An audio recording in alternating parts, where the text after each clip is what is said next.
이런 얘기를 하고 아마 듣곤 합니다. 왜 똑같이 잘못했는데 나만 왜 혼내? 동생은 왜 언니가 더 잘못했는데 언니는 용서하고 왜 나한테만 화를 내? 언니는 설교를 많이 하는데도 여전히 발령기입니다. 정말 저희는 저희의 가정에서 아마 이런 얘기를 많이 합니다. 그리고 우리 부모님들은 이런 얘기를 많이 듣게 됩니다.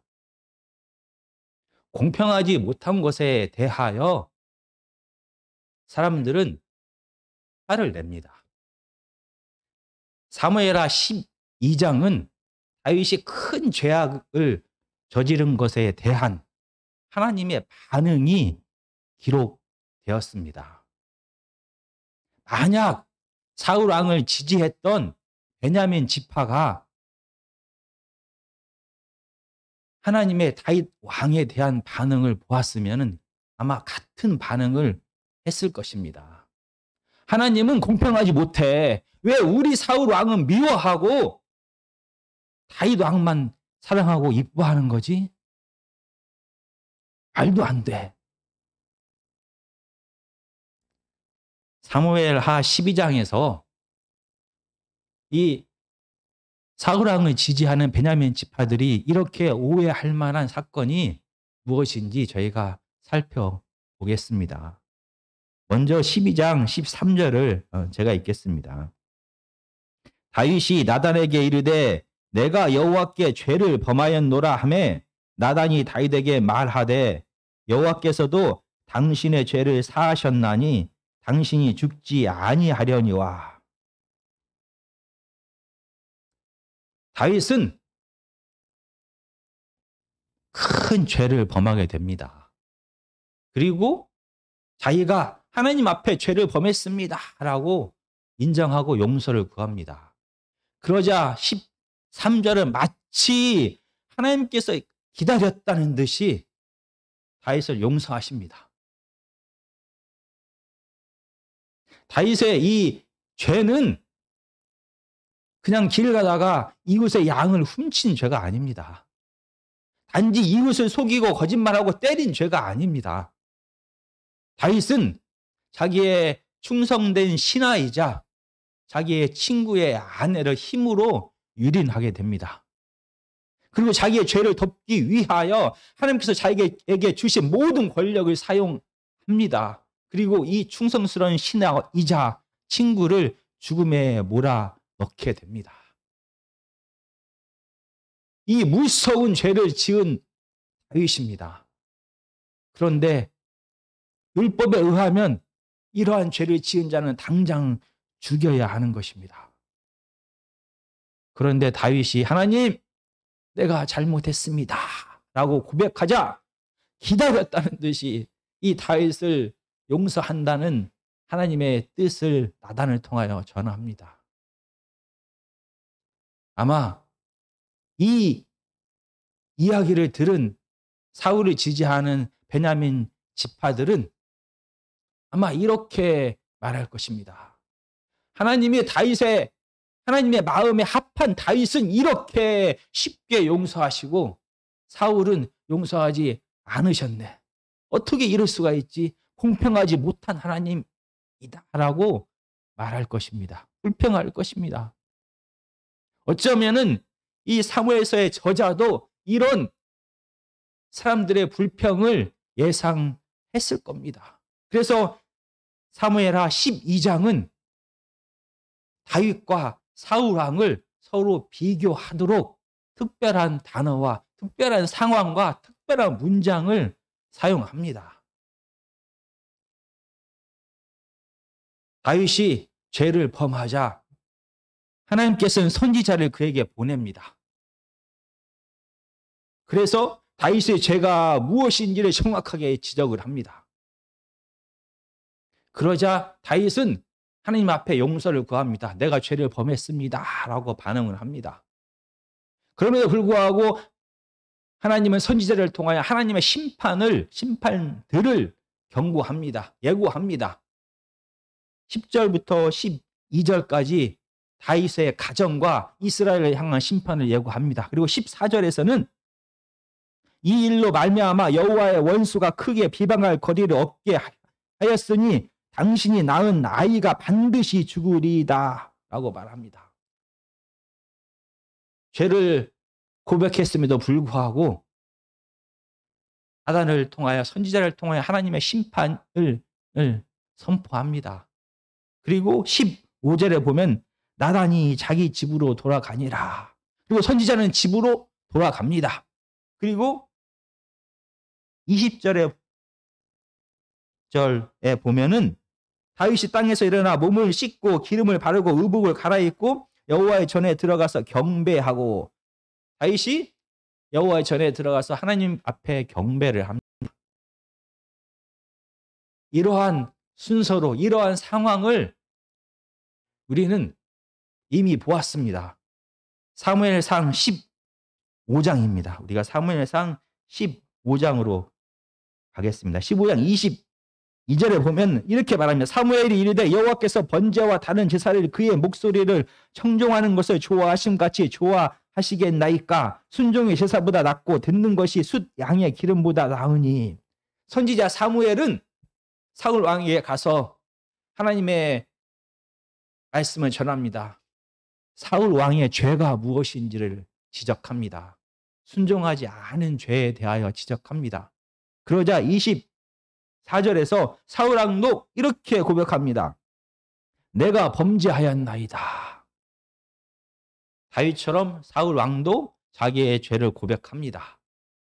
그럼에도 불구하고 하나님의 심판의 말씀을 선지자 사무엘은 다시 전합니다. 26절입니다. 왕이 여호와의 말씀을 버렸으므로 여호와께서 왕을 버려 이스라엘 왕이 되지 못하게 하셨음이니이다 하고, 이렇게 하나님의 뜻을 전한 선지자는 사무엘은 집으로 돌아가려고 합니다. 27절입니다. 사무엘이 가려고 돌아섰을 때 사무엘도 집으로 돌아가려고 했습니다. 그리고 31절에 보면은 사울이 여호와께 경배하니라. 사울 역시 다윗처럼 하나님께 제사를 드리고 경배를 합니다. 경배하다라는 말은 엎드려 절하다라는 뜻입니다. 이렇게 사울 왕도 다윗도 같은 순서로 선지자를 통하여 하나님의 심판과의 말씀을 듣게 되고, 그 선지자는 집으로 돌아가고, 그리고 하나님께 제사를 드리고 경배합니다. 그런데 왜 사울 왕은 용서받지 못했던 것입니까? 혹시 사울의 죄가 강간하고 살인을 저지른 다윗의 죄보다 더 큽니까? 사무엘을 통하여 아말렉을 쳐들어가서 아말렉의 왕, 그리고 아말렉의 모든 짐승과 모든 좋은 물건들을 다 멸망시키라라는 하나님의 명령이 사울에게 전해졌습니다. 사울 왕은 하나님의 명령에 순종하지 않았습니다. 스스로 왕이 되어서 아각 왕을 살려둡니다. 좋은 짐승은 살려둡니다. 그리고 좋은 물건들도 내버려 둡니다. 마치 자기가 스스로 왕인 것처럼 선택하여서 하나님의 말씀에 순종하게 됩니다. 겉으로 보기에는 살인하고 강간을 저지른 다윗 왕의 죄가 더 큰 것 같습니다. 그러나 이 두 왕의 죄는 근본적으로 같습니다. 하나님을 왕으로 인정하지 않고 자기 마음대로 한 것이 바로 이 죄입니다. 같은 죄를 지었습니다. 그런데 왜 사울 왕은 용서받지 못한 것입니까? 혹시 사울 왕이 다윗 왕과 다르게 다른 행동들을 했는지 저희가 사무엘상 15장을 통하여 살펴보겠습니다. 27절입니다. 15장 27절입니다. 사무엘이 가려고 돌아섰을 때 사울이 그의 겉옷자락을 붙잡음에 찢어진지라. 선지자 사무엘은 하나님의 심판의 말씀을 전하고 집으로 돌아가려 했습니다. 그러나 사울 왕은 선지자를 보내지 않았습니다. 그의 옷을 찢으면서까지 간절히 그를 붙잡았습니다. 그리고 그에게 하느님 앞에 나아가서 같이 제사를 드리자라고 얘기를 합니다. 이렇게 간절하게 선지자를 붙잡으면서까지 왜 사울 왕은 제사를 드리려고 했던 것입니까? 사울 왕의 진짜 마음이 무엇입니까? 사무엘상 15장 30절은 이렇게 말합니다. 사울이 이르되 내가 범죄하였을지라도 이제 청하옵나니 내 백성의 장로들과 이스라엘 앞에서 나를 높이사 나와 함께 돌아가서 내가 당신의 하나님께 경배하게 하소서 하더라. 사울 왕의 관심은 하나님 앞에 회개하고 하나님과의 좋은 관계를 회복하는 것이 아니었습니다. 사울 왕의 관심은 그의 왕권을 유지하는 거였습니다. 하나님이 아니라 그의 왕권에 그는 관심이 있었습니다. 그리고 그의 왕권을 유지하게 하는 것이 하나님이 아니라 사람이다라고 생각을 했습니다. 사람의 인정을 받게 될 때, 이 이스라엘 백성들의 인정을 받게 될 때 사울 왕은 자기의 왕권을 유지할 수 있다라고 생각하고 있는 것입니다. 그래서 15장 30절에는 이렇게 표현합니다. 내 백성, 그는 자기의 백성에 관심이 많습니다. 그리고 하나님은 나의 하나님이 아닙니다. 당신의 하나님이라고 표현을 합니다. 사울 왕은 제사를 통하여 하나님께 회개하고 하나님과 깨어진 관계를 회복하려고 한 것이 아니라 제사를 통하여 하나님을 이용해서라도 그가 지금 누리고 있는 이 권력을 계속 유지하고 강화시키기를 원했습니다. 하나님이 사무엘을 통하여 사울 왕을 버렸을지라도 백성들은 모릅니다. 만약 사무엘과 함께 제사를 드리게 되면 백성들은 하나님께서 여전히 사울 왕을 왕으로 인정하시는구나 라고 생각할 것입니다. 사울 왕은 하나님이 아닌, 하나님과의 관계가 아닌 하나님을 이용해서라도 자기가 가지고 있는 모든 힘을 놓고 싶지 않았던 것입니다. 내가 하나님 앞에 죄를 범했습니다 라는 그의 고백은, 그의 회개는 진짜가 아니었습니다. 가짜였습니다. 사울 왕을 미워하기 때문에 하나님께서 사울 왕을 용서하지 않은 것이 아닙니다. 사울 왕이 진짜 회개를 하지 않았기 때문에, 하나님은 여전히 이용했기 때문에, 하나님은 여전히 무시했기 때문에 하나님께서는 사울 왕을 용서하지 않는 것입니다. 그렇다면 우리가 사무엘하 12장을 통하여 다윗은 어떻게 달랐는지를 살펴보겠습니다. 12장 15절부터 16절까지입니다. 나단이 자기 집으로 돌아가니라. 우리아의 아내가 다윗에게 낳은 아이를 여호와께서 치심에 심히 앓는지라. 다윗이 그 아이를 위하여 하나님께 간구하되 다윗이 금식하고 안에 들어가서 밤새도록 땅에 엎드렸으니. 다윗은 하나님을 무시했습니다. 마치 하나님이 없는 것처럼 생각했습니다. 이스라엘의 왕은 언약 안에서 하나님께서 주신 계명을 지켜야 합니다. 자기의 마음대로, 자기의 생각대로 이스라엘 백성들을 다스리는 것이 아니라 언약을 지키면서 하나님의 뜻대로 사랑과 정의로 이스라엘 백성들을 사랑하고 섬겨야 하는 것이 이스라엘 왕에게 주어진 책임입니다. 그런데 다윗은 스스로가 왕이 되었습니다. 그래서 하나님께 주신 권력을 자기의 쾌락을 채우는 데 사용합니다. 하나님께서 주신 권력을 자기의 죄를 덮는 데 사용했습니다. 사울 왕처럼 하나님을 무시하고 하나님을 없는 것처럼 여겼습니다. 더 이상 하나님과의 언약 관계가 깨어져도 상관이 없다라고 생각했습니다. 하나님이 없어도 아무런 문제가 안 된다라고 생각하며 스스로 이 언약 관계를 깨고 하나님을 버렸던 다윗입니다. 이런 다윗이 하나님 앞에 용서를 구하자 하나님의 용서해 주셨습니다. 왜냐하면 그의 회개는 진짜였습니다. 어떻게 다윗의 회개가 사울의 회개랑 다르게 진짜였는지를 알 수가 있는 것입니까? 다윗은 하나님의 심판의 말씀을 듣게 됩니다. 그러나 선지자 나단을 붙잡지 않습니다. 선지자 나단을 돌려보냅니다. 모든 결정권이 사람에게 있는 것이 아닙니다. 모든 결정권이 선지자에게 있는 것이 아니라 하나님께 있다는 것을 다윗은 알았습니다. 그래서 하나님 앞에 매달리기 시작합니다.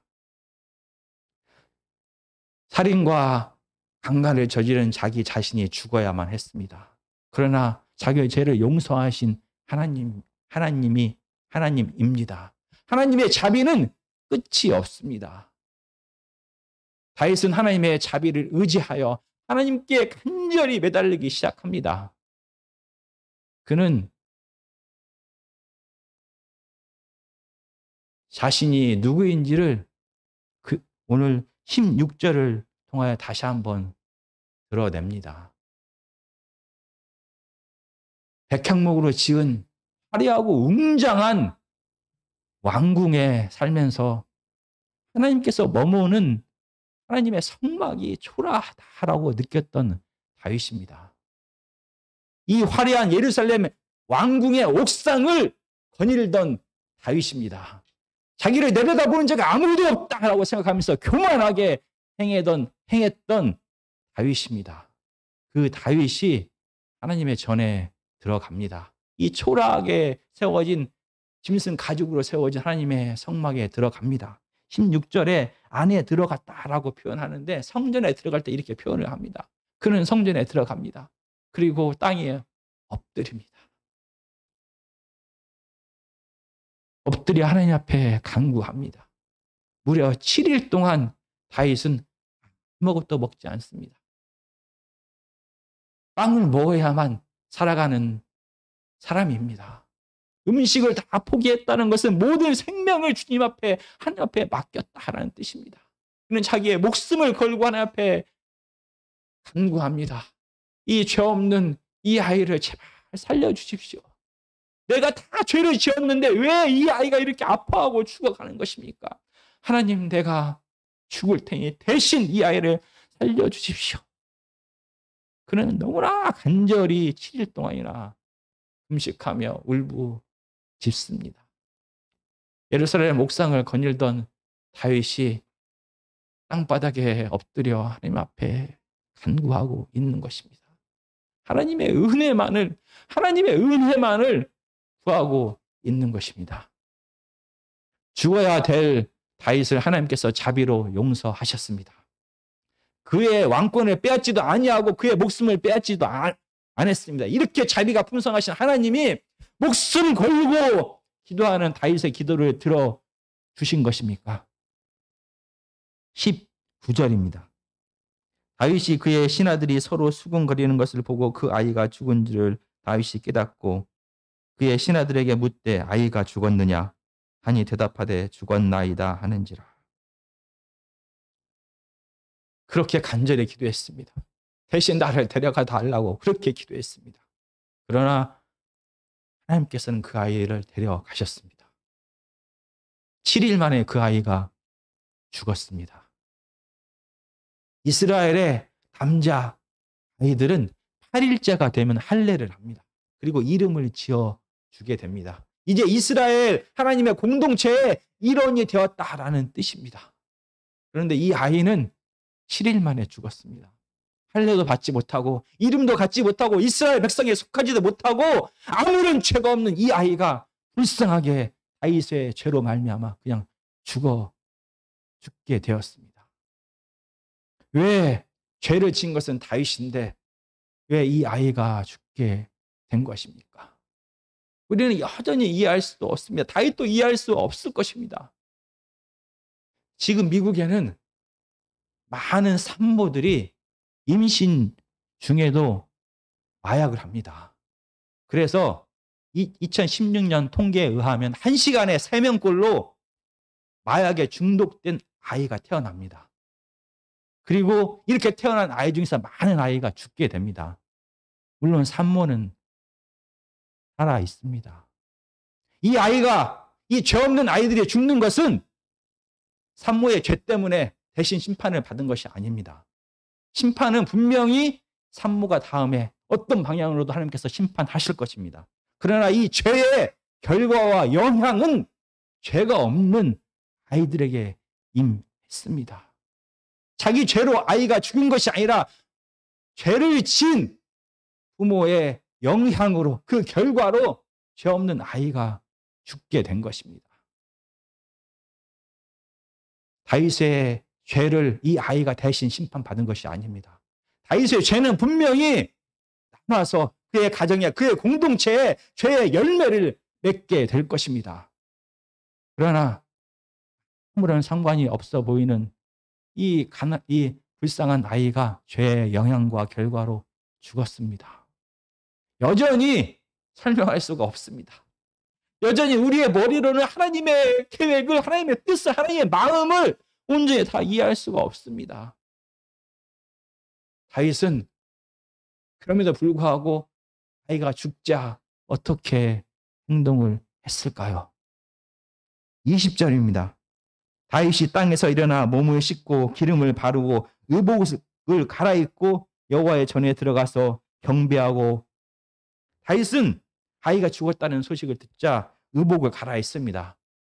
일주일 동안 땅에 엎드려 있었기 때문에 더러워지고 땀으로 눈물로 범벅이 돼서 갈아입은 것이 아닙니다. 다윗은 왕의 의복을 벗고 대제사장의 에봇으로 갈아입게 됩니다. 그리고 하나님 앞에 다시 성전으로 나아갑니다. 그는 하나님 앞에 다시 또 땅에 엎드립니다. 이 경배하다라는 말은 땅에 엎드려 절하다라는 뜻입니다. 그는 여전히 이해할 수가 없습니다. 그렇게 생명을 걸고 하나님 앞에 이 아이를 살려달라고 했는데 하나님은 다윗의 소원의 기도를 거절하셨습니다. 그리고 이 죄 없는 아이를 죽이셨습니다. 다윗의 마음은 찢어집니다. 여전히 이해할 수가 없습니다. 그러나 다윗은 하나님을 원망한 것이 아니라 하나님을 경배했습니다. 하나님께 엎드려 절했습니다. 하나님의 행하심을 여전히 이해할 수 없지만 인정했다는 것입니다. 여전히 이해할 수 없지만 왕 대신 하나님께서 하신 그 일을 인정하고 받아들였다는 것입니다. 여전히 이해할 수 없지만 그 선하신 하나님이, 그 지혜로우신 하나님이 아이를 데려가셨다는 것은 뭔가 더 깊은 뜻이 있을 것이다 라고 하나님의 결정을 인정했다는 것입니다. 하나님, 내가 죄를 범했습니다 라는 이 회개의 뜻이 무엇입니까? 하나님, 나는 죄를 지을 수 있는 피조물입니다 라는 고백입니다. 하나님, 내가 죄를 범했습니다 라는 이 고백은 내가 왕이 아니라 하나님께서 우리 삶의 왕이십니다 라는 고백입니다. 하나님, 내가 죄를 범했습니다 라는 고백은 나는 내 힘과 내 능력으로 이 죄의 문제를 해결할 수가 없습니다. 하나님의 은혜가 필요합니다 라는 고백입니다. 바로 다윗은 내가 죄를 범했습니다 라는 그의 고백이 진짜임을, 진짜 하나님으로 인정했다는 것을 이 아이가 죽은 후에 그의 반응을 통하여 그는 드러냈습니다. 나는 여전히 이해할 수가 없습니다. 나는 여전히 마음이 아픕니다. 나는 여전히 힘이 듭니다. 그러나 하나님의 결정을 인정하겠습니다. 하나님은 왕이십니다. 나는 하나님의 은혜가 필요합니다. 라는 고백을 한 것입니다. 다윗이 사랑받는 아들이었기 때문에, 그를 사랑했기 때문에 하나님께서 그의 죄를 용서한 것이 아닙니다. 그가 진심으로 죄를 용서를 필요하고 진심으로 회개를 했기 때문에 하나님께서는 다윗의 죄를 용서하신 것입니다. 그리고 하나님께서는 사울 왕을 버리신 것이 아닙니다. 38년이나 가까이, 38년 넘게 돌아오기를, 자기 자리로 돌아오기를, 예루살렘 왕궁의 옥상에서 내려와서 하나님 앞에 엎드리기를, 땅에 엎드리기를, 자기가 원래 제자리로 돌아가기를 38년이나 사울 왕을 기다렸습니다. 오늘 하나님의 말씀은 회개가 무엇인지에 대해 우리가 다시 한번 생각하게 합니다. 회개는 단순한 눈물이 아닙니다. 회개는 단순하게 후회하는 것이 아닙니다.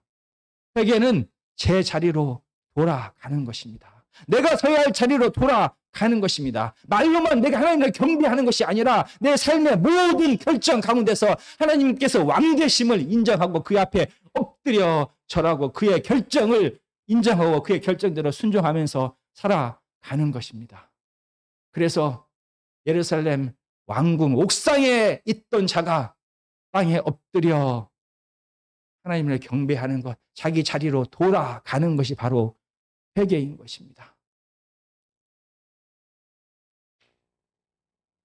회개하는 자, 하나님 앞에 돌아가는 자, 자기가 피조물임을 고백하는 자, 하나님께서 왕되심을 고백하는 자, 하나님의 은혜 없이는 살 수 없음을 고백하는 자에게 하나님은 은혜를 베푸십니다. 하나님은 용서의 은혜를 베푸십니다. 그래서 다윗의 간구를 들으셨습니다. 하나님의 영을 내게 거두지 마옵소서. 이렇게 간절한 하나님을 향한 다윗의 간구를 하나님은 들으시고 다윗과 함께 하셨습니다.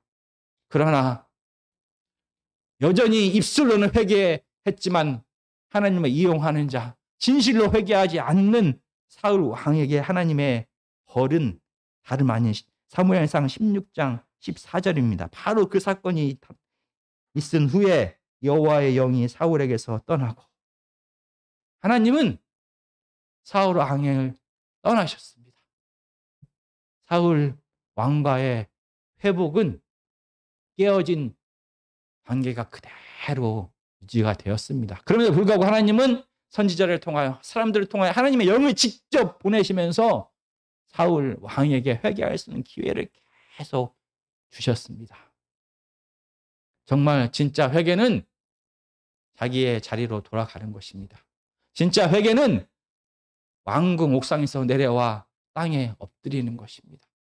지금은 우리가 왕궁 옥상에서 내려와야 할 때입니다. 우리가 누구인지를, 우리가 하나님의 피조물이고 하나님의 은혜가 필요한 자임을 삶을 통하여 고백하는 것은 우리의 제자리로 돌아오는 것입니다.